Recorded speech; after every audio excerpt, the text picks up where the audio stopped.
curricular de ensino médio, nem nada. E a Lara agora vai apresentar as nossas convidadas para a gente. Bem-vindos. É você, pode ir. Oi, gente. Eu vou falar antes da Lara rapidinho. Meu nome é Giovana. Eu vim apresentar a Samar, que é enfermeira. Ela é bacharel em enfermagem, em educação em saúde, pós-graduada em cardiologia, terapia intensiva e saúde estética, especializada em atendimento básico, intermediário e avançado de atendimento à vítima em urgência e emergência pré-hospitalares e intra-hospitalares, em casos clínicos, traumáticos, obstétricos e psiquiátricos. Estamos muito felizes de ter ela aqui com a gente. Obrigada. Eu vou apresentar a Nariman. Ela é aluna de medicina da FAMEMA e também vai falar um pouquinho sobre a mulher muçulmana, que vai agregar bastante na nossa reunião. Muito obrigada por terem aceito o nosso convite. Imagina, eu que agradeço o convite, fiquei muito feliz. Agora, Samar, pode começar quando você quiser com a sua introdução. Tá bom. Gente, meu nome, boa noite, boa tarde, né? Boa tarde. Meu nome é Sheila Pietrobon, mas eu sou mais conhecida como Samar Pietrobon, quase ninguém me chama de Sheila. Eu sou muçulmana, sou revertida, então não sou muçulmana de nascença, né? Não venho com a religião desde da infância, tá? Faz uns 10 anos, 11 anos que eu sou revertida. E vou falar um pouquinho da minha vida profissional, só para vocês saberem mais ou menos. Comecei na enfermagem em 2000, como técnica de enfermagem. Logo após fiz a faculdade de enfermagem. A minha faculdade a gente já saía bacharel em educação em saúde, para poder dar aula, tá? Comecei a trabalhar logo no SAMU, com urgência e emergência. De lá para cá, só urgência e emergência. Só SAMU, resgate de rodovia, aulas, instrução nesse sentido, e as pós-graduações que eu fiz um pouquinho diferente, mas tem tudo a mesma linhagem, vocês vão ver com o tempo. Me especializei em cardiologia, depois em terapia intensiva, e último foi saúde estética, porque eu também gosto de trabalhar com estética, tá? De diferente, assim, a nível internacional, fui instrutora e ajudei a criar o INEMA, que é o Instituto Nacional de Emergências Médicas de Angola, e trabalho muito com instrução também. Para falar um pouquinho da saúde da mulher muçulmana, eu vou entrar um pouquinho no que é a religião. Por quê? É importante para vocês poderem entender, tá? Eu costumo dizer que toda religião é perfeita. Os seres humanos é que são falhos, né? Mas tem pessoas que seguem mais à risca e tem pessoas que seguem menos. Por isso, a importância da gente aprender a universalidade no atendimento a qualquer pessoa, né? A gente tem que ser universal, não pode ter preconceito, não pode ter medo, não pode ter receio, porque, enfim, a gente não vai conhecer tudo na vida, né?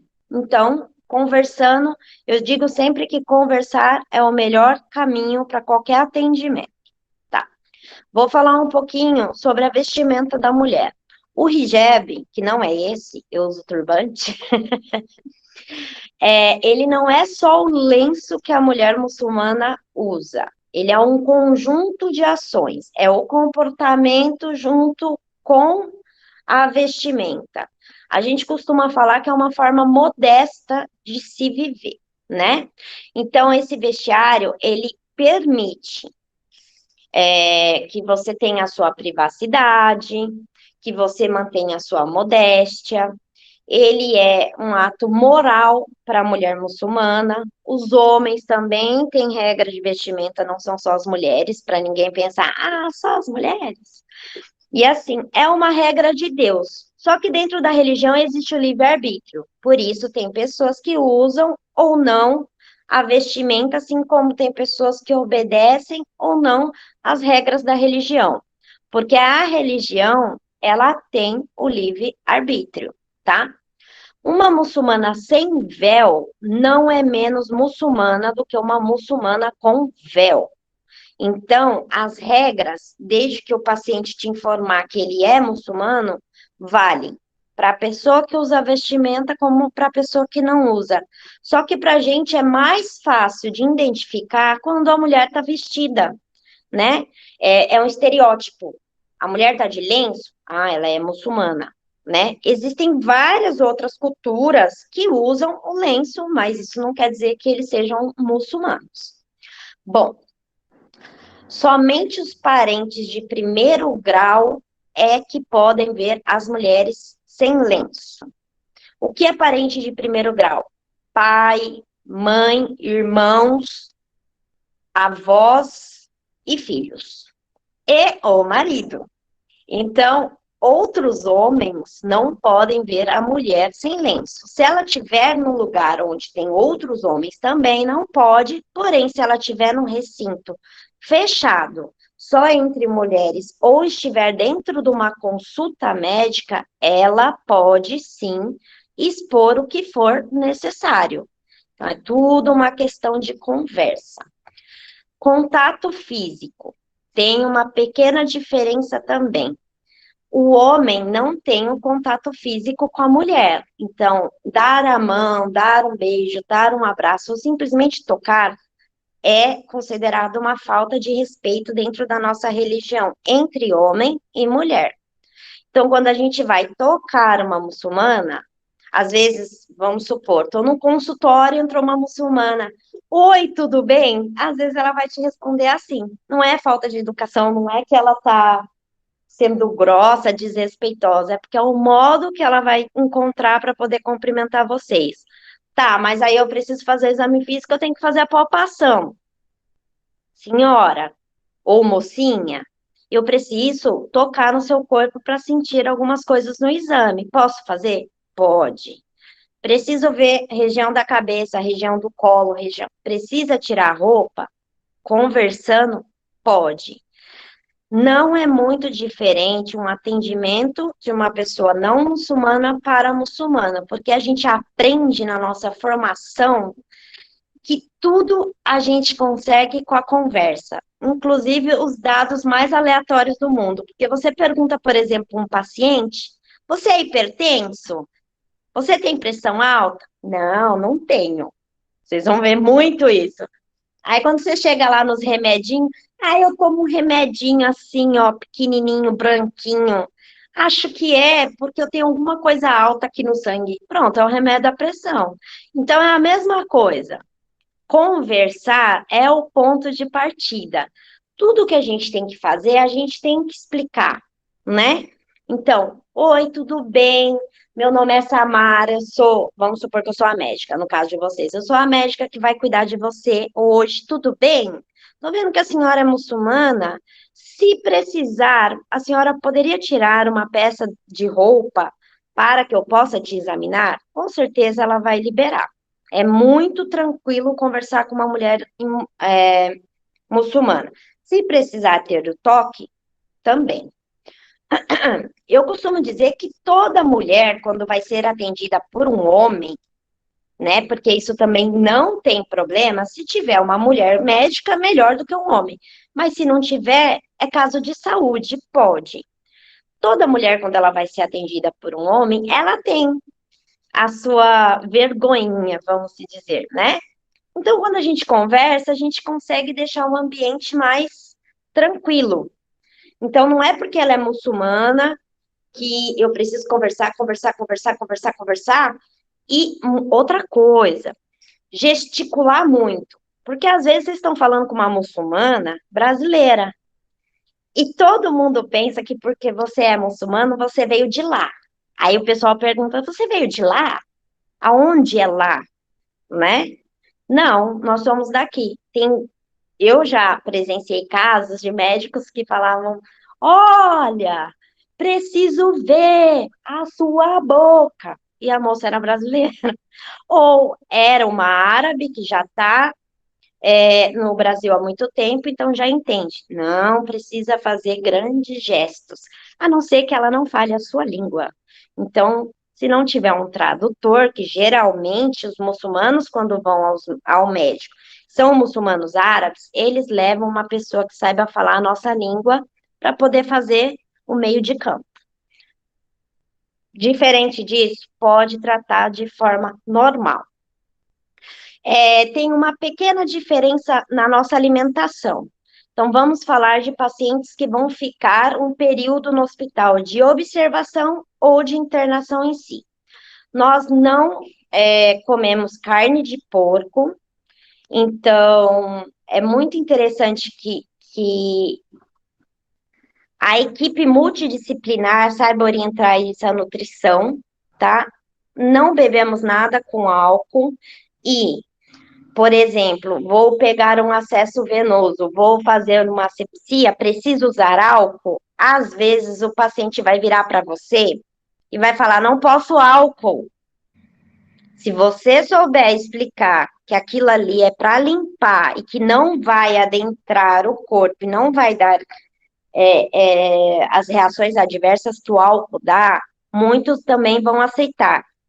Se não aceitar, converse geralmente com a pessoa que vem do lado e deixe essa pessoa entrar, mesmo agora que a gente está em pandemia, porque às vezes uma liberação de alguma coisa ou de um procedimento, por exemplo, vai entrar uma senhorinha que é muito, muito religiosa. E aí você vai passar o álcool nela, ou você vai ter que fazer alguma coisa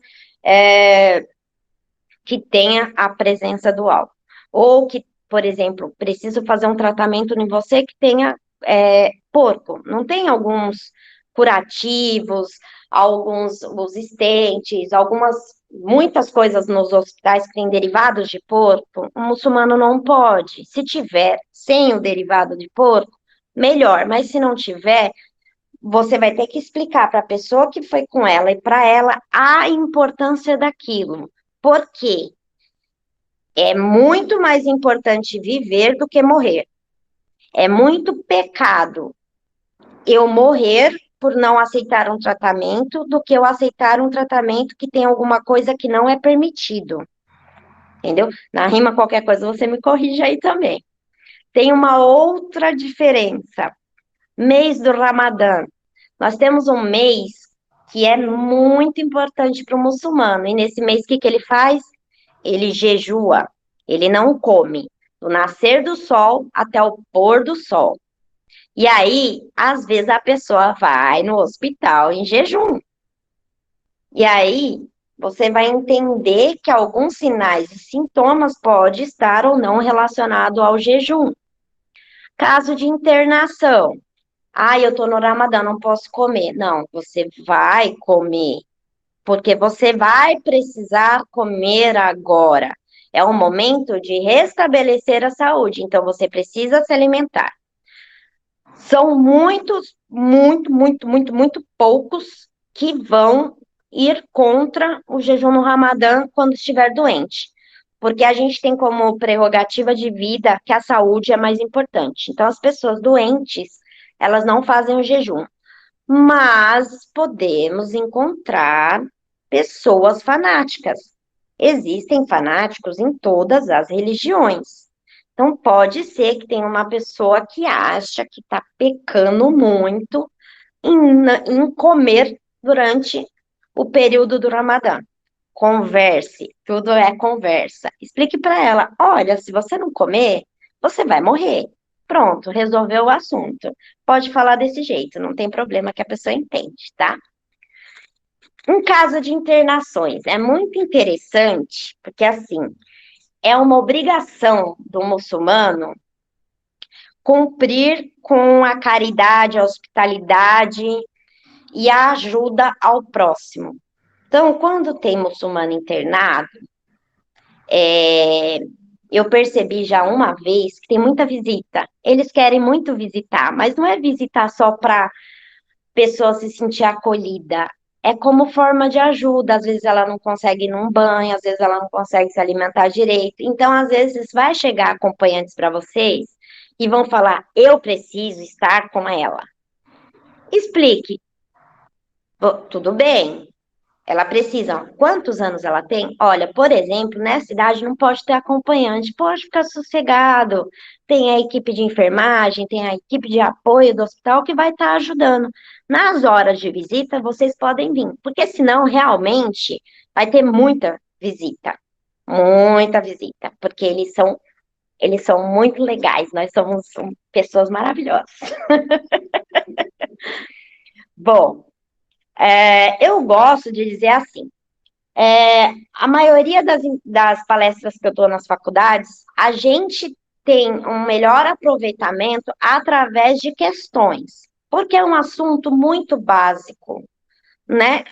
O atender a mulher muçulmana é conversar, explicar, fazer ela se sentir à vontade e também ter segurança. Já aconteceu em alguns hospitais, inclusive com a minha pessoa, de eu ir com uma dor de barriga e a pessoa querer examinar minha cabeça, por quê? Ai, tô curioso, quero ver o que tem debaixo daquele lenço. Acontece, acontece. É falta de ética? Muita falta de ética. Mas acontece, acontece. E se você falar para ela assim, eu preciso ver sua cabeça, e ela tá com dor de barriga, ela vai tirar o lenço. Vai ser pecado para ela? Não, vai ser pecado para vocês. Então, tem que ter esse limite da curiosidade, porque nós, seres humanos, somos curiosos. Eu sou curiosa. Não vou falar que eu não sou, porque eu já tive várias vontades de fazer várias coisas, mas com o tempo a gente amadurece e não faz isso. Então, tem que ser bem preciso, tá? Se, por acaso, algum mal-estar envolver outras áreas, tudo bem, do corpo, mas se não, não faça ela tirar sem necessidade, porque ela não vai saber. Já virou até debate de Instagram também. Uma determinada muçulmana foi fazer, por exemplo, um raio-x. Isso daqui é pano. E falaram para ela que se ela não tirasse o pano, ia aparecer um tumor na cabeça dela e o médico ia entender errado. Gente, né? Um sutiã que tem um arame é uma coisa. Agora aqui, a maioria das vezes é só pano. Você tirar o alfinete, ou você tirar essa primeira parte do pano para fazer um exame, já é o suficiente. Porque isso daqui é muito fininho. Não atrapalha em imagem, porque eu já fiz o teste. Bom, tem muitas pessoas que têm dúvida quanto a métodos anticoncepcionais da mulher muçulmana. Mulher muçulmana pode usar métodos anticoncepcionais? Pode, desde que não sejam definitivos, tá? Por exemplo, vou fazer uma histerectomia. É um método anticoncepcional? Não deixa de ser, porque você não tem útero, não tem ovário, não tem fecundação. Pode se fazer? Não. Então, por exemplo, chegou aquela mocinha lá no posto com uma penca de filho. 5 filhos, você fala assim para ela, olha, você não pode mais ter filho, vai fazer mal para sua saúde, vamos fazer um misteré? Não, vamos arrumar um método anticoncepcional que caiba dentro da religião dela. Chega uma muçulmana para vocês e falam assim, vamos supor que vocês vão trabalhar numa área de fertilização. Ah, eu quero ter um filho, mas não estou conseguindo, não quero fazer uma fertilização? Pode, pode, desde que o espermatozoide seja do marido dela e o óvulo seja dela. Caso contrário, ela não pode fazer, porque a gente não pode se relacionar ou casar com pessoas que sejam da mesma família. E, por exemplo, se eu pegar um espermatozoide de uma pessoa que eu não sei, como é que eu vou saber que aquela pessoa não teve um filho e, de repente, o meu filho possa se relacionar com o filho daquela pessoa? Nossa, isso é impossível, né? Mas na cabeça do muçulmano isso pode acontecer. Existem as amas de leite no hospital, não existe? Na maternidade? A mulher pode doar o leite dela? O bebê de uma muçulmana pode receber o leite de outra? Pode, desde que ela saiba de quem é o leite. Se ela não souber de quem é o leite, ela não pode dar para o neném, e se ela for doar o leite, ela tem que saber quem é a criança, porque pela mesma questão da fertilização, toda vez que existe uma ama de leite, a criança para quem ela está doando leite é filho de leite dela, então é irmão de leite dos filhos dela. Sendo irmãos de leite, filhos de leite, pai de leite, que não existe, eles são tudo parente, não podem se relacionar. Caso contrário, pode fazer. Tem que ser tudo bem, né? Essa é a única situação que é muito diferente, que a gente realmente tem que juntar todas as informações, senão não pode acontecer. Morte. Quando morre um muçulmano? Quando morrer um muçulmano, chame alguém da família antes de preparar o corpo. Por quê? Nós, muçulmanos, nós temos um jeito diferente de preparar o corpo, né? Porque é uma passagem. Eu não sei se vocês assistiram aquela novelinha, esqueci o nome, passava na Globo, não sei o que, da Terra. Bom, né? A pessoa sabe o nome das coisas. Lá mostra a morte de um pai, onde a filha faz todo o preparo. A gente tem uma oração e a gente tem um preparo diferenciado para fazer essa passagem, tá? Então, essa questão de preparo de corpo, para a gente é muito importante. Muito importante. Então, nesse ponto, converse com a enfermagem, converse com quem faz esses cuidados no hospital e espere a família chegar para ele poder preparar esse corpo de forma adequada, tá? Aborto. Aborto é permitido no Islã até um certo período. Por quê? Aconteceu um abuso. Nossa, acontece abuso no Islã? Acontece abuso com muçulmanas. Pode ser com muçulmanos ou com não muçulmanos. Mas acontece. A mulher tem o direito ao aborto? Tem. É uma gravidez que vai trazer riscos para a vida da mãe. Ou que a criança não vai evoluir. Posso abortar? Pode. Tem uma regra. Enquanto é feto, pode. Enquanto para a gente já se torna um bebê, uma vida, uma criança, não pode. Porque começou a bater o coraçãozinho, começou a ter formações de órgãos, não pode abortar mais. O que mais? Eu acho que é isso, de diferente é isso. Aí fica aí para vocês fazerem questões, porque eu sempre falo muito, às vezes eu falo muito resumidamente e tem algum outro ponto que tem curiosidades. Médico muçulmano pode atender mulher não muçulmana? Pode. O contrário também, tá? Se você for médica, ou médico, ou enfermeiro, ou enfermeira, você tem um coleguinha que é muçulmano e tá estudando com você, ele vai poder atender. A saúde não tem restrição, tá? Então, por exemplo, eu sou muçulmana e trabalho no resgate. Eu atendo só mulher? Não. Eu atendo homem e mulher. Eu vejo ele sem a roupa? Sim. Eu faço procedimentos? Eu toco? Sim. Então, pode acontecer. Então, vamos às perguntinhas? Oi, Samar. Eu vou ler algumas perguntas aqui que chegou para você. Uma é exatamente essa, de como que você fazia os atendimentos, sendo que tem essa limitação de toque em outros homens. Eu acho que você já acabou de responder. Aí, a outra... agradecendo pelo seu relato, que está sendo muito esclarecedor, e diz que uma vez acompanhei um parto de uma mulher muçulmana e nenhum homem podia entrar na sala de parto, só as mulheres mesmo. Inclusive o marido dela ficou do lado de fora. Naquele caso, tinham muitas profissionais mulheres que felizmente conseguiram suprir o pedido da paciente. Mas se só tivesse um homem, ele poderia fazer o parto? E existe algum motivo para o marido não poder acompanhar? Olha, motivo não tem. eles têm esse costume em alguns lugares. Isso é mais cultural do que religioso, né? Do homem não poder entrar. Às vezes por uma questão do sofrimento da mulher na hora e, de repente, por uma intervenção não positiva do marido, né? Mas não. Se tiver condições de todas serem mulheres, muito que bem. Se não tiver, paciência, vai ter que ser homem e ela vai aceitar numa boa. Não precisa impor, né? A gente geralmente pede.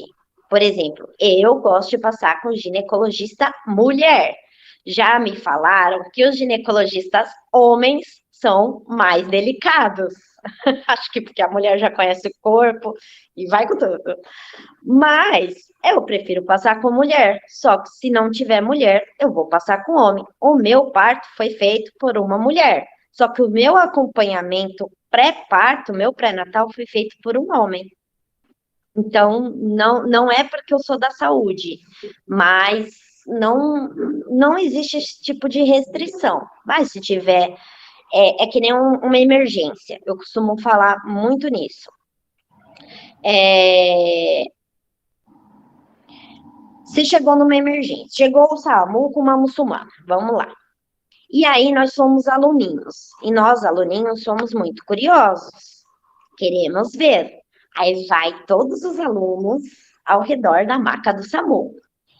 E aí, qual que é o protocolo, por exemplo, de trauma? Vamos tirar todas as roupas e vamos fazer o ABC do trauma. Estamos expondo uma pessoa. O certo é cobrir enquanto expõe, mas a gente lembra disso? Na hora, a gente esquece. Ai, tá tão naquilo, não vão ver a cabeça, agora vão ver o tórax, vão ver o abdômen, esquece. Deixamos a muçulmana pelada na frente de todo mundo, ou o muçulmano, porque o homem também tem esse nervosismo, essa ansiedade, essa restrição, né? O que podemos fazer? Percebemos que isso acontece também com judeus, com indianos, tá? Não é só com muçulmano. Percebeu que é uma mulher religiosa? Se eu puder ver um outro caso depois, sendo homem, eu vou ver. E se for ao contrário também, se tiver um homem, se eu for mulher e poder ver depois, também. Mas se não puder, tudo tranquilo também. Vamos só tomar cuidado com a exposição. Por exemplo, pronto-socorro público, a gente tem o costume de entrar numa emergência que tem 6 leitos. E a gente expõe o paciente na frente dos outros 6 pacientes. É constrangimento para os outros pacientes e é constrangimento para a vítima que está chegando. Falei demais. Imagina, muito obrigada. Nariman, conta um pouquinho como é para você no internato, como foi a sua trajetória, enfim. Bom, eu queria agradecer primeiro a fala da Samar, foi assim, várias coisas que eu nunca tinha pensado. Tô no 5º ano da faculdade, como a Lara falou, né? Então, várias situações eu já vi, eu vivi, e algumas nem, tipo, tinha passado pela minha cabeça essa questão de, nossa, isso é possível de acontecer, né? Então, como que a gente vai lidar com isso? Ainda mais eu que também sou muçulmana. Então, meu nome é Nariman, eu tenho 22 anos, eu estou no 5º ano da faculdade, eu sempre fiz parte da IF aqui na faculdade também. E eu nasci numa família que metade, eu digo, a família do meu pai é libanesa e muçulmana, né? Não é porque a família é árabe que vai ser muçulmana, eu tenho amigas que são de origem árabe e são cristãs. Mas no meu caso, eu já nasci dentro dessa cultura e da religião. Eu tenho 2 irmãos mais novos, meninos, e para eles também acho que algumas coisas a gente passa igual, outras coisas muito diferentes, porque eles são homens e eu sou mulher, né? Mas então, eu acho que a primeira questão que muita gente me pergunta quando eu falo que eu sou muçulmana, eu acabo comentando em alguma conversa nossa, mas por que você não usa aquilo? Por que você não usa aquele pano? É a primeira coisa que muita gente me pergunta, ou tipo, mas você nasceu lá? Ou, mas seu pai nasceu lá? Tipo, é exatamente o que a Samar falou, é lá, nunca é um lugar, parece um lugar místico, assim, que é no fim do mundo. Então, essa questão foi muito presente desde pequena, até porque meu nome é muito diferente, né? Então, as pessoas sempre, às vezes, só de olhar meu nome já perguntam de onde eu sou, se eu sou muçulmana, não sei o quê. E aí eu falo exatamente o que a Samar já falou, que, né, tem a obrigação de usar o véu, no Alcorão tá escrito que é para usar, mas todo mundo tem seu livre-arbítrio para decidir o que vai fazer da vida, não só em relação ao véu, como outras coisas. Bebida alcoólica, comer carne de porco, não comer, enfim. Cada um vai decidir o que fazer melhor, a única pessoa que pode julgar você em relação a isso é Deus. Nenhuma outra pessoa pode, né? Então, para mim, desde pequena, eu nunca... Eu acho que pelo fato de eu não usar o véu, eu nunca sofri tanto preconceito óbvio. Tipo assim, as pessoas ficarem olhando, as pessoas cochicharem, coisas que, tipo, amigas e primas, enfim, que eu conheço que usam véu, passam por isso. Que é muito triste. Mas, assim, a partir do momento que eu falo isso numa conversa, isso às vezes se torna um problema. A pessoa começa a me olhar estranho. Ou a pessoa faz uma cara de surpresa, como se não acreditasse que... Tipo, nossa, mas você é tão legal. Tipo, você é tão, sim, livre. Como que você é dessa religião, sabe? Então, tipo, esse tipo de comentário eu já ouvi e eu sempre tento respirar fundo e explicar, porque eu sei que é uma coisa muito distante para a maioria das pessoas. Então, eu sempre tento ter esse papel de educação, de levar o conhecimento, porque é o que vai combater a ignorância das pessoas, né? Então, como a Samar falou, não só na área da saúde, mas como um todo, conversar é a chave. Você tem que conseguir construir um diálogo com a pessoa para ela ver que você é uma pessoa normal, assim como ela, e que a religião não é essa coisa tipo de terrorismo, bomba, guerra, que a mídia quase sempre coloca, né? A questão de ser uma muçulmana na escola, na faculdade, eu acho que desde todo momento que eu entrei na escola ou na faculdade, eu não conheci outras pessoas muçulmanas no meu colégio. Eu não estudei em colégio islâmico, apesar de ter em São Paulo e tal. Eu sou de São Paulo, apesar de estar morando em Marília atualmente para a faculdade. E na faculdade, mesma coisa. Eu nunca conheci ninguém, ou ouvi falar de alguém que tenha passado aqui, que tenha feito a faculdade e que fosse muçulmano. E eu percebo que, assim, na faculdade, principalmente entre os alunos, é uma coisa mais normal. Tipo, todo mundo... as pessoas sabem, as pessoas às vezes vêm conversar comigo, perguntando alguma dúvida sobre a religião e tal. Principalmente quando eu tô no Ramadã, que, tipo, eu não como... vamos almoçar junto? Eu até vou, mas eu não vou comer. Mas por que você não vai comer? Porque eu estou no Ramadã, eu explico o que é, né, Mas, nossa, por que não pode comer? Você passa fome o mês inteiro? Não passo fome, eu como quando o sol se põe, eu posso comer. Mas nem água, é o que eu mais escuto. Nem água pode tomar. Não, nem água. Quando tá fazendo jejum, não pode tomar nem água. Não pode ter relação sexual também. Não pode ter antes do casamento no geral, né? Mas se você é casado, você não pode ter relação sexual, nenhum tipo de contato com o seu cônjuge durante o período que você tá de jejum. Então, eu acabo sendo porta-voz dessas coisas, assim, e eu não me incomodo em nada, a não ser que a pessoa seja ofensiva comigo, o que nunca aconteceu, sinceramente. Eu nunca, sofri intolerância religiosa forte, assim, falando disso com alguém, ou enfim. Mas eu tento fazer com que isso se torne uma coisa normal para as pessoas. Eu sei que isso é muito difícil, é uma batalha diária, assim, né, principalmente para quem usa o véu, eu acho que é ainda pior, porque você é a cara da religião. Tipo, olham para você e já te limitam aquilo. Seja em qualquer área, na saúde, as pessoas perdem empregos por isso, ou nem passam em entrevistas de trabalho por conta disso. Você pode ter a capacitação que for. Acho que até essa Marca colocou no stories do Instagram dela hoje sobre isso. E aí eu fiquei, nossa, sim, exatamente. Teve um post sobre a Associação Nacional Jurídica Islâmica que tem aqui no Brasil, que eles fizeram uma campanha, acho que agora, no Instagram, em relação a isso, que se não te aceitarem por conta disso, ou pedirem para você tirar o véu, não, você pode trabalhar aqui se você tirar esse negócio na cabeça. É intolerância religiosa, né? Você pode entrar com as medidas legais cabíveis, porque é crime o que estão fazendo. Enfim, na saúde, na faculdade, na escola, eu já falei, acho que eu não senti nenhuma diferença, e na saúde também não. Assim, eu não... Você vai tratar uma mulher muçulmana, ou um homem, enfim, quem seja muçulmano, do mesmo jeito que você tem que tratar um paciente que não seja. Você tem que pedir consentimento para tudo, Você vai ser educado, você vai falar, olha, talvez eu tenha que perguntar algumas coisas que sejam de assuntos mais íntimos, mas eu preciso saber isso para cuidar da sua saúde. Exame físico, ginecológico, exame físico da região genital, pede o consentimento, explica a importância daquilo, por que você vai fazer, o que você vai fazer. Muito importante você explicar, né? Porque imagina assim, todo mundo, acho que todos os meninos aqui já devem ter feito um exame ginecológico, um Papa Nicolau, e todo mundo sabe que é horrível quando a médica coloca o espéculo sem te avisar, né? Então, assim, o mínimo do respeito e do consentimento você tem que ter com todo mundo, independente da religião. Muitas vezes, assim, raras são as vezes que me perguntam a religião numa anamnese. Acho que nem lembro a última vez que perguntaram pra mim qual era a minha religião. E acho que se perguntassem, talvez o médico mudasse, tipo, nossa, talvez ele até perguntasse, eu posso fazer isso em você?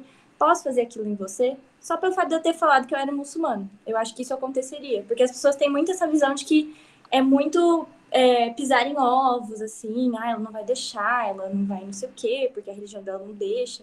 E na verdade deixa. Acho que a Samar foi muito boa em todas as explicações que ela deu em relação ao cuidado, à alimentação. Isso da questão de ficar internado é muito importante, porque meu avô ficou internado um período, agora ele já faleceu. Mas, e tem muito essa cultura das pessoas visitarem, das pessoas quererem cuidar, enfim, eu revi muitas dessas memórias assim, quando ela foi falando. E da questão da morte também, de enterrar de um jeito, né, você preparar um corpo de uma forma específica, isso é muito, muito, muito importante pra gente. Então, não deixar, tipo, levar isso em conta, perguntar pro paciente se tem esse desejo, não ir lá sair fazendo as coisas, enfim, como, porque é protocolo, não, porque tem que ser assim, não. Tem como você respeitar essas coisas e ainda fazer seu trabalho da forma correta, né? No internato eu não passei por nenhuma situação, assim, ruim nesse sentido. Acho que o que mais acontece é os professores, às vezes, você está lá de plantão e não tem muito paciente, aí o professor começa a conversar com você e pergunta da minha origem e eu acabo falando essas coisas. Mas as perguntas que eu mais recebo é de onde minha família religião, explicar. Mas tem casamento arranjado? Essas coisas assim que a gente sabe que... Mas você vai casar arranjada? Não, não vou casar arranjada. Enfim, essas coisas mais... que não são... Pra gente acaba sendo meio banal, tipo, obviamente não é assim, mas a gente sabe que para as pessoas é uma realidade muito diferente. Então, a gente explica. Até para mim, quando eu fiz intercâmbio pela IF Internacional, eu fui para o Egito em 2020, em janeiro. E foi uma vontade minha, eu queria ir para lá porque é um país, né, majoritariamente muçulmano, eu queria viver isso meio que todos os dias, por um mês. E lá é muito, assim, vamos dizer que acho que 98% do país é muçulmano. Então, muitas mulheres, eu diria que 90% das mulheres usam véu lá. Diferente do Líbano, que eu também já fui, que eu achei que no Egito tem muito mais mulher que usa véu do que no Líbano, e são 2 países árabes, 2 países majoritariamente muçulmanos. Por que tem essa diferença? São diferenças culturais, basicamente, não tem outra explicação, né? A lei, não, é uma teocracia, se você não for muçulmano você vai ser preso. Não é assim, você pode ter a religião que você quiser. Mas no Egito isso é mais forte que no Líbano, uma questão cultural. E quase todas as enfermeiras lá usavam véu e eu fiz estágio de cirurgia geral. E assim, elas passavam sonda, seja homem, fosse mulher, normal. Limpavam a pele do paciente, quase nu lá para fazer cirurgia, normal também. Essa questão do parto, até meu pai é muçulmano, minha mãe não é, mas meu pai é. Meu pai teve sempre, em todos os partos, meu e dos meus irmãos, ele entrou. Então assim, é uma coisa cultural mesmo, às vezes não tem nada no Alcorão, né, que é o nosso livro, que impeça de o homem entrar, ver a mulher, enfim. Eu, no mês passado, eu fiz meu estágio letivo do internato, eu fiz em São Paulo, no Hospital Leonor Mendes de Barros, que é só maternidade, né?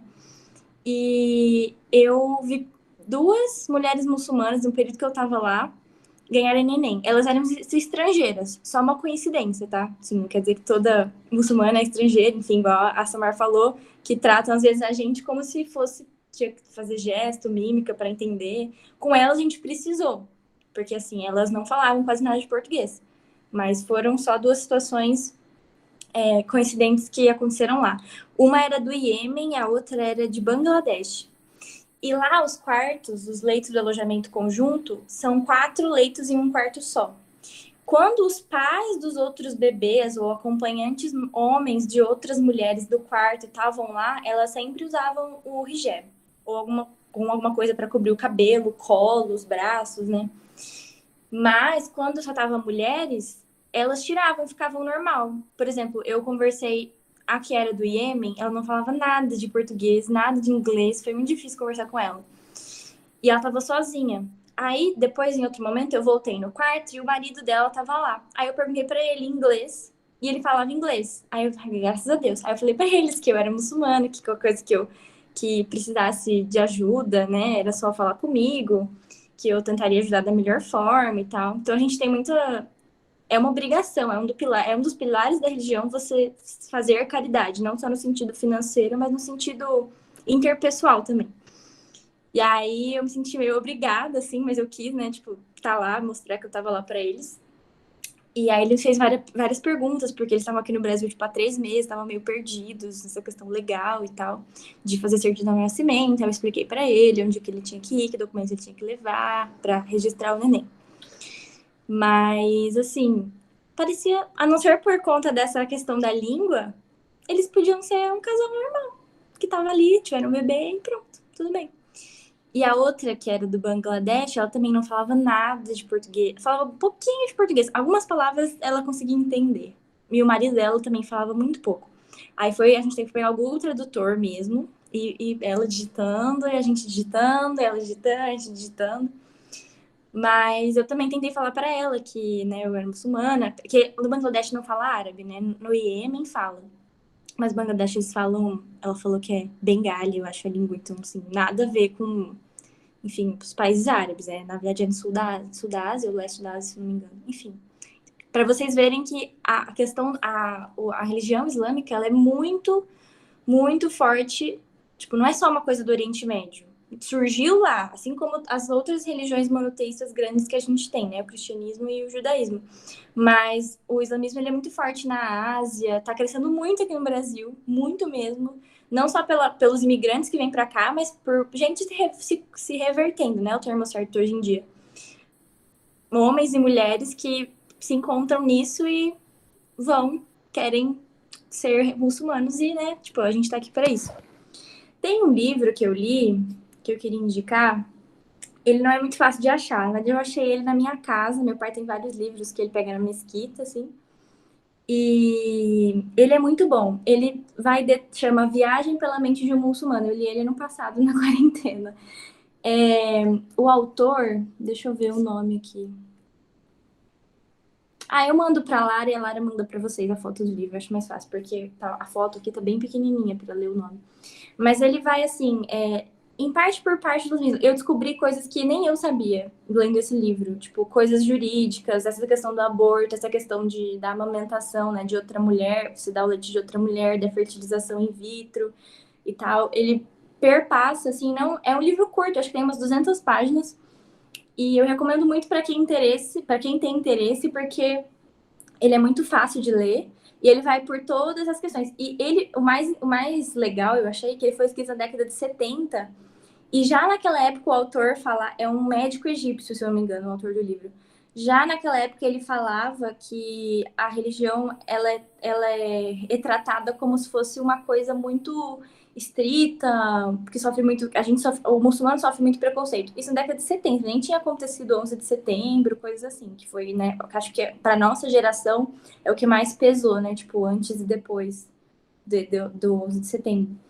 Mas eu acho que era isso que eu tinha para falar. Se eu tiver mais alguma dúvida aí, vai falando que a gente vai respondendo. Não, pode falar, eu só ia ligar por ligar. Não, eu ia fazer uma pergunta justamente sobre isso, né? Porque eu também estou na organização do evento E eu comecei a seguir várias mulheres muçulmanas e tal.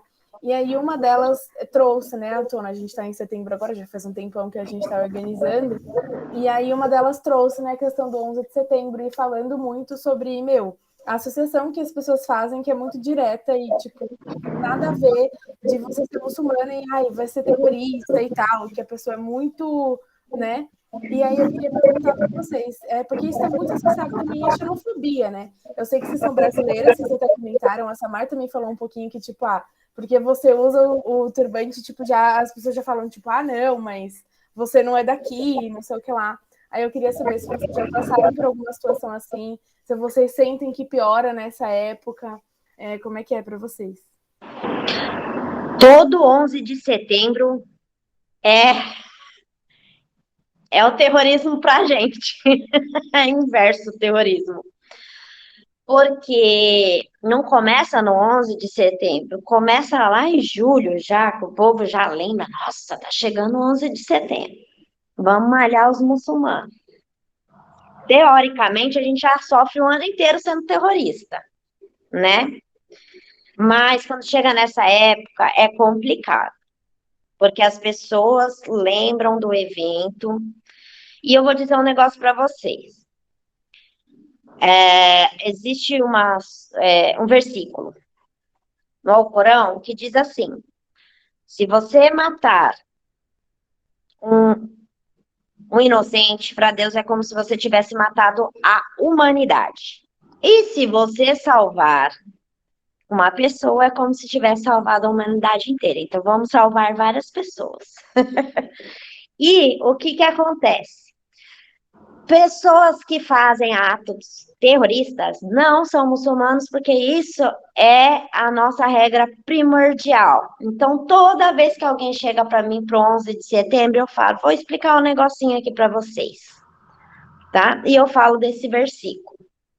É muito ruim, porque eu nunca passei por agressão física, mas verbal, direto, né? Já teve casos de eu ir atender pacientes e paciente não querer ir comigo. Pode chamar a próxima ambulância? Falei, ai, gente, é tão fácil chamar o SAMU, né? Chamou, chegou. Ai, peraí, tem uma reserva ali para você. Aí você explica e fala da importância. E você tem que respirar fundo, porque assim, você é profissional. Você não pode falar, não quer atendimento? Então vai se lascar. Não, você não pode. Você tem que respirar, fazer um yoga e falar: olha, querido, não é tão simples assim chamar a ambulância. Será que não é mesmo importante você ir por conta disso, daquilo outro? Acontece muito.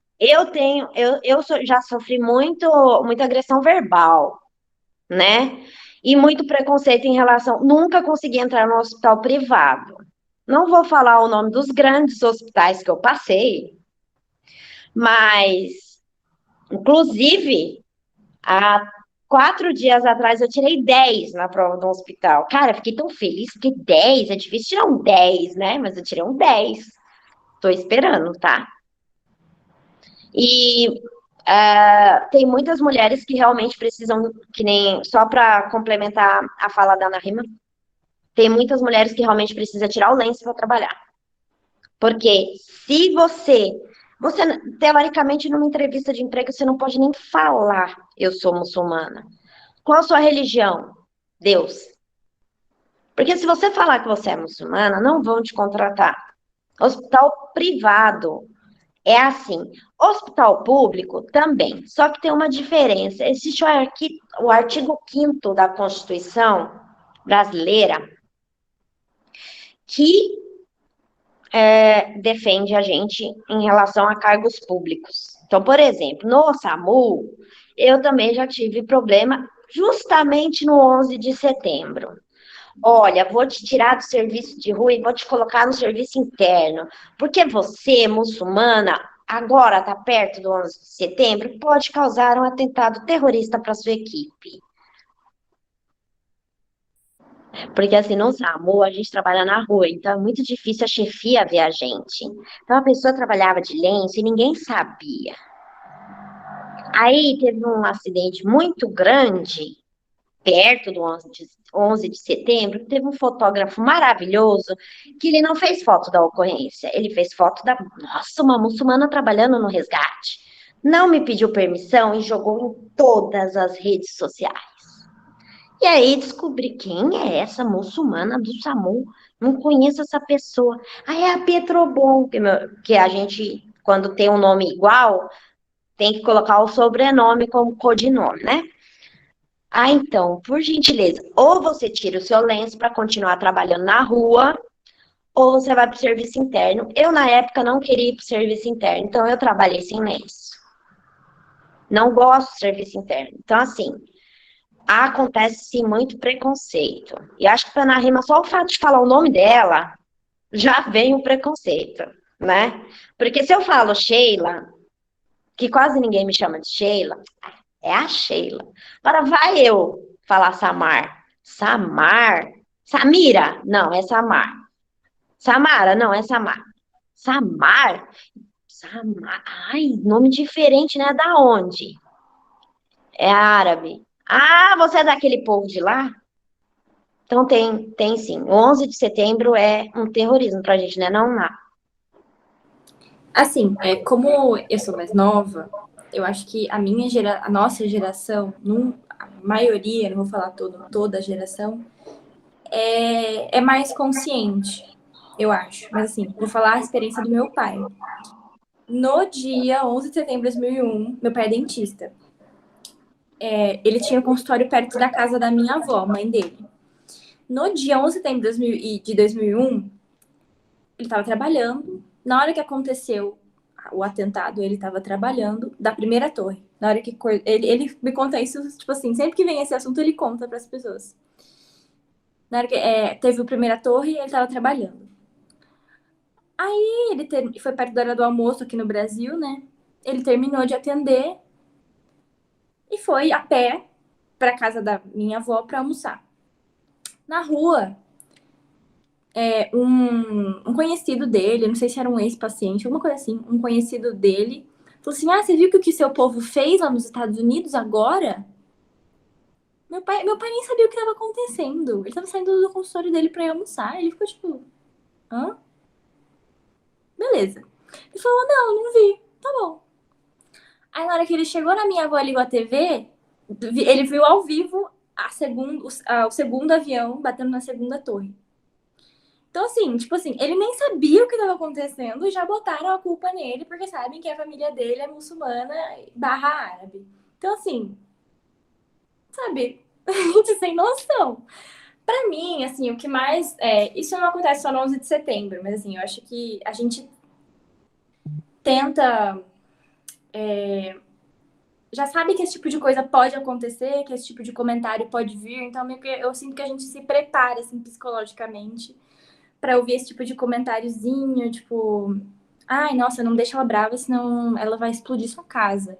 Isso eu já ouvi na escola quando ela tinha, sei lá, 12, 13 anos, eu já ouvi amigo meu falando isso. Naquela época, eu não ficava... Eu ria, dava risada junto, até porque eu não tinha consciência, assim, né, tipo, do problema que é só esse tipo de comentário causa.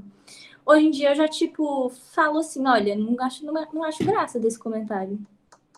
Até porque a pessoa que faz isso nem muçulmana ela é, como a Samar falou, né? Porque, assim, você tirar a vida de outras pessoas em nome da religião, você acha que nenhum Deus, né? Até porque o nosso Deus é igual ao Deus das outras religiões, né? Só muda o nome, porque é Allah em árabe, mas é Deus em português, God em inglês, Deus em espanhol e assim vai. Mas acho que nenhuma religião ia ter orgulho de ver as pessoas que se auto-intitulam dela fazendo uma coisa dessas, né? Então, assim, e sem falar que, tipo, eu tenho família no Líbano ainda, que é muito... A cidade dos meus avós é muito perto da Síria. É literalmente, tipo assim, do quintal de um primo do meu pai lá, tem uma montanha perto do quintal. O outro lado da montanha é a Síria. Tipo, é muito pertinho. Quando eu fui lá, eu vi exatamente isso. E, tipo assim, os dois países, o Líbano agora menos, né? Tá sofrendo mais com uma crise financeira, socioeconômica agora. Mas na questão de guerra, é um país que já sofreu muito com essas coisas de grupo terrorista, o Hezbollah lá é muito forte ainda. E a Síria, então, nem se fala, né? Então, assim, a gente não... Tudo que vem na TV, não só do 11 de setembro, mas, ai, a Síria, nossa, meu Deus. E, nossa, mas você já foi lá? E você não tem medo de ir pra lá?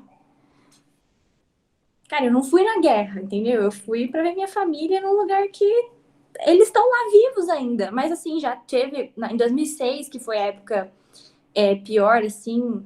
Quando eu era criança, eu não lembro os detalhes, mas teve a época, acho que foi a guerra de Israel com o Líbano. E aí pegou, assim, um pessoal da minha família que morava em Beirute, um pessoal morreu. Aí eu lembro que meus tios, meus avós ficavam super chateados, tristes, porque eles não conseguiam falar com ninguém, né? A internet não era tão popularizada nem aqui no Brasil, nem lá como é hoje. E eles só viam as coisas pela TV, eles não conseguiam saber o que estava acontecendo exatamente, né? Então, acho que ninguém quer viver assim. E você não tem que, não, volta pro seu país. Não, mas eu nasci aqui. Tem muitos influencers muçulmanos agora no Instagram, né, assim, que estão ganhando espaço. Eu acho isso muito legal. A grande maioria, todas eu acho que eu sigo são brasileiras. Usam véu, não usam véu, moram aqui no Brasil, moram em outro lugar. Mas todas esse tipo de pergunta, ou por que você usa isso? Por que você não tira isso aqui? Você tá no Brasil, tira esse negócio da cabeça, você não passa calor com isso. Então, assim, esse tipo de coisa, eu não acho que vai terminar um dia. Não acho que, porque a gente, eu acho que vai diminuir, mas terminar esse tipo de preconceito eu acho muito difícil. O que a gente tem que ter paciência, e não só a gente. Tipo, a gente se cansa um pouco às vezes, eu acho, de continuar explicando essas coisas que, tudo bem, eu entendo que não sejam básicas para todo mundo, mas o que custa você pegar o livro que eu falei agora, por exemplo, ir lá dar uma olhada, ver como que é, o que não é? Porque vai ser uma coisa que vai te enriquecer do ponto de vista cultural, conhecimento de mundo. E se você vê uma situação dessa com alguém, você vai saber argumentar, porque você tem o poder de informação para fazer isso agora.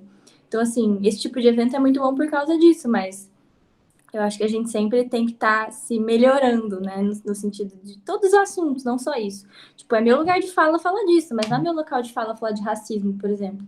Não sou negra, não sofro o racismo que as pessoas negras sofrem. Então, desse tipo de coisa, eu sinto que eu tenho que me informar melhor. Mas eu já consigo identificar o que é uma situação preconceituosa e o que não é. E isso eu já acho que é o primeiro passo para você conseguir fazer com que o mundo se torne um lugar melhor.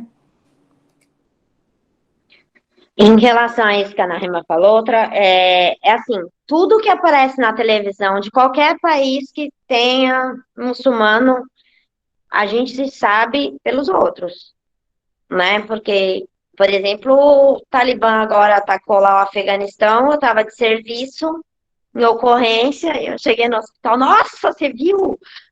E eu acho muito engraçado que a preocupação, como o brasileiro é preocupado com outro país. Desculpa, sou brasileira, amo meu país, amo ser brasileira, somos um povo tudo de bom, né? Acolhedor, somos acolhedores? Somos muito acolhedores, somos pessoas muito alegres, muito...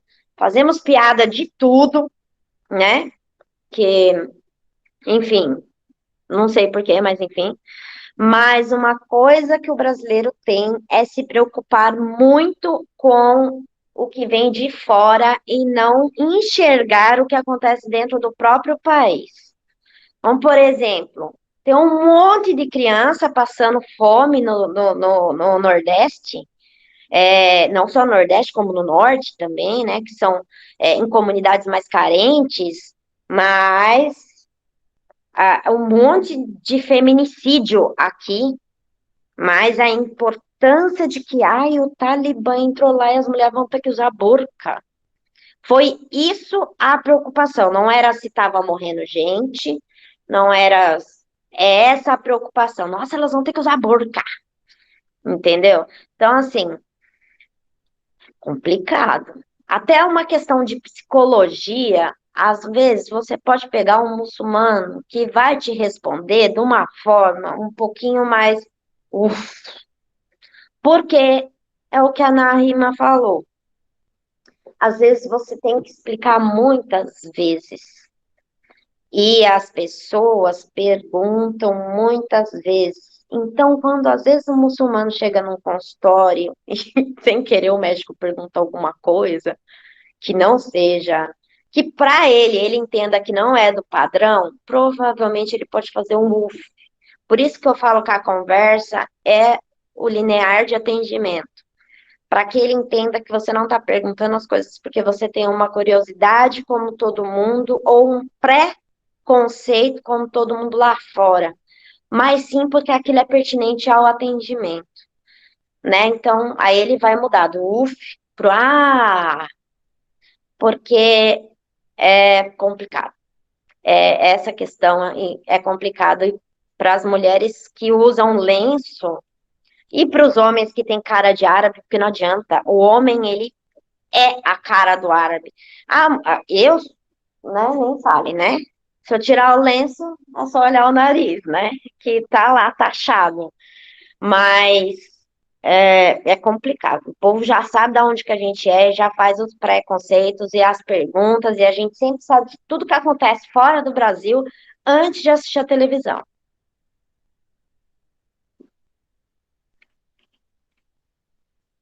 Pode perguntar. Obrigada, gente.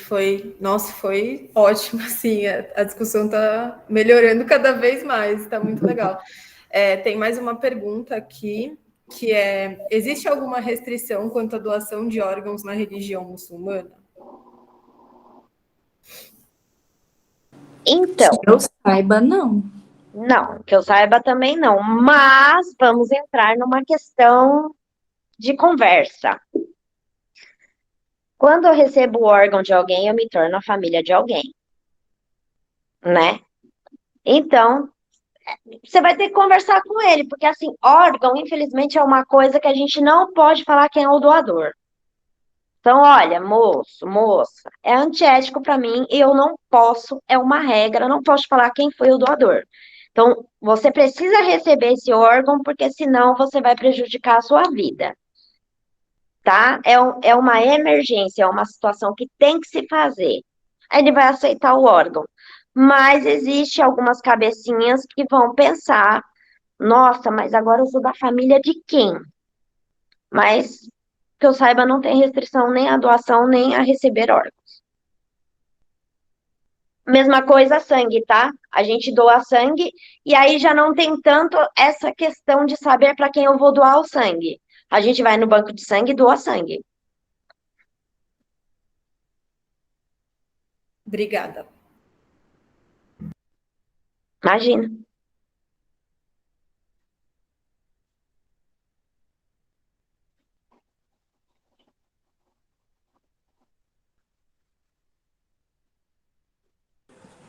Oi, gente, boa noite. A pergunta que eu vou fazer, calma aí que eu vou ler ela certinho.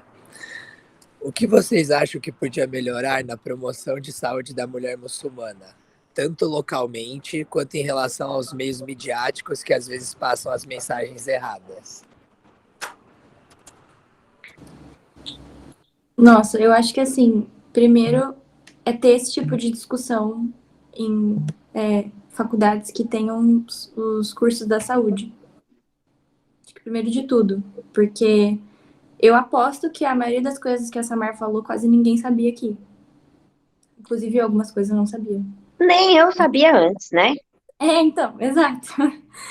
Então, assim, eu acho que o principal isso vale para tantas coisas, não só para esse tanto que a gente está falando agora, mas é a informação, é o conhecimento. Não dá para a gente conseguir pôr em prática uma coisa que a gente não sabe, né? Então, assim, quando eu contei para vocês a questão das gestantes, né, as puérperas lá muçulmanas, no meu estágio eletivo, eu percebi que tinha muita insegurança ou até indiferença, ou até às vezes os profissionais nem quererem atender ou falar com aquelas mães só porque elas, tipo, estavam lá de véu ou porque elas não falavam a língua. Tudo bem, a questão da língua, realmente, eu entendo que é difícil. Mas, assim, você negligenciar aquela pessoa por conta disso é muito problemático, porque você pode deixar passar várias coisas, né? aquele bebê vai de alta e a mãe não sabe amamentar, aí ele vai ganhar menos peso, e assim vai, assim vai, assim vai. Né? Então, assim, isso me deixou bem incomodada. Por isso que eu fiz questão de tentar falar com elas, me dispor ali, porque eu percebi que tinha uma insegurança dos profissionais, dos enfermeiros, médicos, enfim, de irem lá e prestarem o atendimento, né, para elas. Então, eu acho que isso, inicialmente, já seria um grande passo e seria o principal, inicialmente. Porque aí toda a cadeia de serviço, SUS, particular, enfim, ficaria melhor. Eu acho que, midiaticamente, a saúde é muito mal informada de uma forma geral, né? Você não aprende na televisão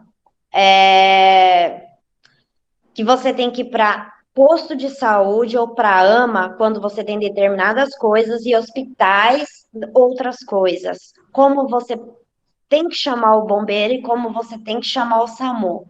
Então, eu acho que essa parte de comunicação, ela é muito bem-vinda quando ela vem do programa de saúde da família. Eu acho que isso foi a melhor coisa que inventaram, o melhor setor que inventaram na área da saúde. Por quê? No programa de saúde da família, você vai fazer os cadastros familiares e você vai acolher aquelas famílias para dentro da unidade de saúde. E dentro dessa unidade de saúde é onde a gente consegue conversar sobre tudo, né? Tem, por exemplo, eu trabalhava numa base que chama Boracéia. Ela fica dentro, a minha ambulância fica dentro de uma unidade de UBS, ali na região do Bom Retiro. E ali tem muito árabe e tem muito judeu. E por incrível que pareça, árabe e judeu não se bica, mas não tem isso, não existe muito isso, quer dizer, existe. Mas se você pegar o Torá, a Bíblia e o Corão, são as mesmas regras, entendeu? Então, se você souber atender um judeu, se você souber atender um cristão, você está sabendo atender um muçulmano e um judeu. Então, ali tinha muitos judeus e muitos muçulmanos. E o que eu achava interessante é que o acolhimento daquela região trazia as famílias para o posto para aprender prevenções. Então, por mais que a árabe que ia lá, porque ela era árabe, ela não soubesse falar muito bem o português, ela ia e foi uma forma até dela aprender. Então, ela conseguiu regularizar a carteirinha vacinal dos filhos, ela conseguiu fazer um acompanhamento de ginecologista, que foi muito importante. O marido dela conseguiu fazer um tratamento clínico que ele precisava e nem sabia. Então, eu acho que a principal forma de informar é fazendo a promoção de saúde. Coisa que, às vezes, existe o profissional, mas ele também não tem todos os meios para isso, porque o nosso setor de saúde é regido pelo governo. E não estou dizendo presidente, nem governador, nem prefeito. O SUS é o melhor plano de saúde que existe. É a melhor coisa que inventaram, o melhor programa que inventaram. Só que, infelizmente, ele não é bem organizado devido ao mau governo que a gente tem no país, em geral, em todas as esferas. Posso dizer isso hoje em dia porque trabalho na Coordenadoria Regional de Saúde de São Paulo e eu consigo ver que, às vezes, a pecinha humana que é o defeito. Não é nem o presidente lá em cima, nem o senador, ou nem o vereador aqui embaixo. São todos que têm, infelizmente, cortam um caminho e não fazem o que é principal. Se o ser humano aqui no Brasil, se o povo brasileiro fosse educado à promoção de saúde, a gente não tinha hospitais lotados, não tinha falta de vaga. E também acolheria todas as comunidades, seja a comunidade japonesa, a chinesa, a coreana, os italianos, português, não tem isso aqui.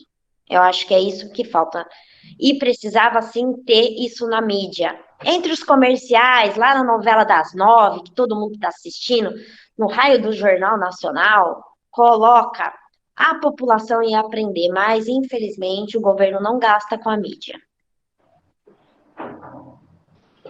Muito obrigado. Eu adorei a resposta. Falou até de saúde pública. Foi muito bom. Obrigado mesmo. Imagina. Boa noite, gente. Vou fazer a nossa última pergunta aqui.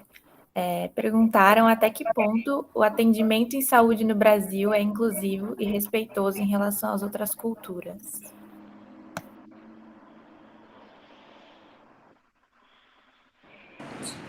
Difícil essa pergunta. Difícil, porque assim, não é inclusivo. Não é inclusivo até para os próprios brasileiros, vamos ser bem realistas. Não precisa nem ser muçulmano, né, para ver isso. Não.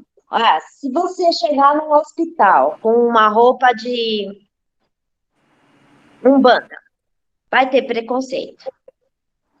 Se você tem o nome, as guias, né?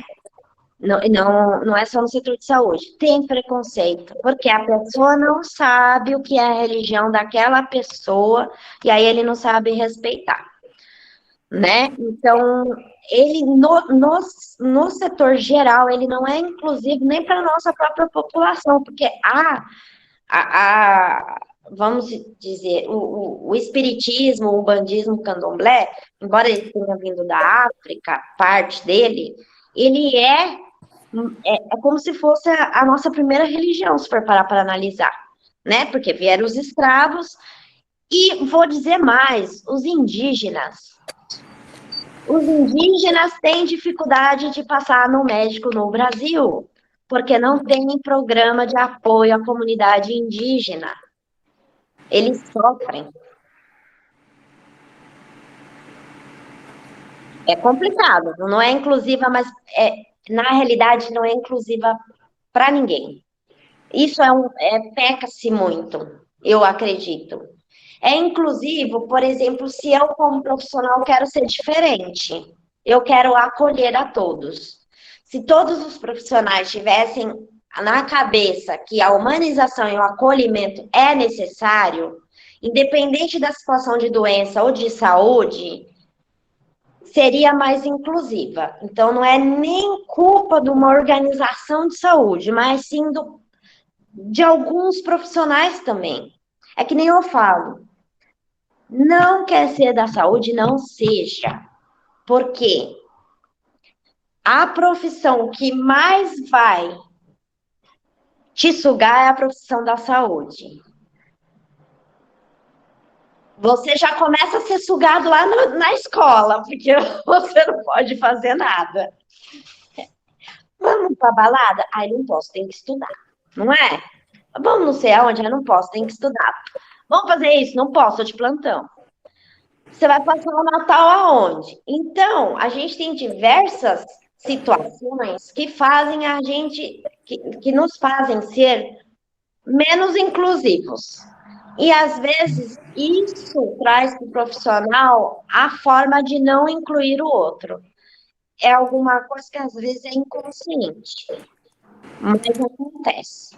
Então, assim, eu acho que essa parte de inclusão social, de inclusão de atendimento, de comunidade, ela tem que partir do profissional. Já trabalhei, por exemplo, em uma UBS que fica do lado de uma tribo indígena. E lá não tinha acolhimento aos indígenas. Aí entrou uma enfermeira que falou assim, peraí, aquele povo não toma vacina? Vamos dar vacina neles, sim. Ela mesma fez um programa para que os profissionais saíssem, fossem até a aldeia e fizessem o cadastro de todos e a revisão vacinal. Foi o governador? Foi a comunidade de saúde? Foi o programa de implementação de não sei o que lá? Não, foi uma enfermeira. Eu sempre tenho uma frase, quando eu acho que no segundo ano da faculdade, uma professora minha, que era enfermeira, inclusive, falou assim, para trabalhar na área da saúde tem que gostar de gente. Se você não gosta de gente, pode sair ali, a porta tá lá. Assim, ela era bem carismática e tal, mas ela dava uma dessas às vezes. É exatamente isso. Então, se você não gosta de gente, não trabalha na saúde. Vai sentar no seu computadorzinho, ficar o dia inteiro sentado lá, mas não trabalhe na área da saúde, porque você vai ter que lidar com gente de todos os tipos, todas as cores, todas as formas, enfim. E é assim, a gente tem portarias, N documentos que asseguram, teoricamente, essa inclusão que deveria acontecer, mas muitas vezes a gente vê que depende só lá da pessoa que está no serviço colocar em prática essas coisas que a gente aprende na faculdade, tipo os princípios do SUS, enfim, até ser educado, que é uma coisa que teoricamente todo mundo deveria ser. Mas eu acho que tem muita coisa que a gente, por si só, pode fazer para tornar o sistema mais inclusivo, sem esperar grandes mudanças no quesito macro da coisa. Então, não é esperar do presidente, esperar do governador, esperar da Secretaria de Saúde da sua cidade, mas sim, a gente sabe que a gente precisa de insumo, e às vezes insumo não depende da gente, né? Você não vai levar da sua casa todo dia um negócio lá para você fazer o curativo do paciente, por exemplo. Mas tem coisas que dá pra gente fazer que não custam dinheiro e tornam o sistema melhor. Exatamente. Vamos, por exemplo, a gente percebeu uma época que eu trabalhava no SAMU de Osasco também. Eu e o SAMUs da vida. E a gente percebeu que tinha um grande número de trotes provindo de um orelhão de uma escola. Porque na minha época, quando eu comecei a trabalhar, ainda existiam os orelhões. Né? Eu sou um pouco idosa. E aí a gente chegou à conclusão, poxa vida, não se trata de inclusão, mas se trata de um programa de saúde, querendo ou não. Vamos conversar naquela escola para ver se a gente pode dar uma palestra de primeiros socorros, onde a gente possa abordar alguma situação que a criança consiga entender a importância do serviço e que ela não passe o trote. E isso virou um programa, porque as crianças ficaram tão interessadas em mas vocês podem vir ensinar a gente aqui como é que faz isso, como é que faz aquilo. Gente, nos Estados Unidos, as crianças aprendem na escola primeiros socorros. Primeiro que aqui no Brasil já não tem. Aprendem, não todos, é lógico que tem uns rebeldes, mas aprende que não pode passar trote para um serviço de polícia, para serviço de bombeiro, para serviço de resgate. E aqui a gente conseguiu implantar isso. E a gente ganhou tanta coisa boa em cima disso, porque a partir dali a gente conseguiu, para você ter uma noção, tem crianças que não sabem o nome da doença, mas sabem identificar sinais e sintomas que os pais têm, e que a enfermeira da escola, que era responsável pelo programa de saúde local, não sabia que os pais tinham e começou a fazer programa de saúde. Então, vai muito do profissional. Tem bastante coisa que a gente pode chegar e oferecer, que não custa verba. O governo tem que entender que o governo, entre aspas, mas o seu, como é que fala, gente, aquela palavra? Seu superior. Ele tem que entender que existem coisas que dá para fazer que melhora muito a situação. E muitas delas não precisa de dinheiro. Como, por exemplo, a comunicação.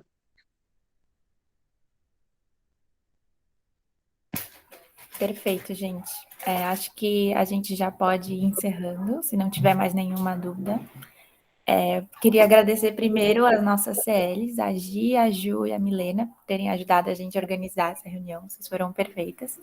E também queria agradecer a Samara e a Ana Riemann por terem topado vir aqui conversar com a gente. Acho que a gente aprendeu muito e fez todo mundo refletir. Então, queria realmente agradecer muito a presença de vocês. Imagina, foi muito gostoso. Obrigada, viu, meninas? Eu fui muito ativa na IF, assim, quando eu estava no começo da faculdade. Fui até presidente local aqui na FAMEMA, então eu fico muito feliz de ver essas coisas, assim, aparecendo na IF. Obrigada mesmo. Gente, eu agradeço em nome da comunidade muçulmana, porque é uma forma da gente mostrar que somos pessoas normais, sabe?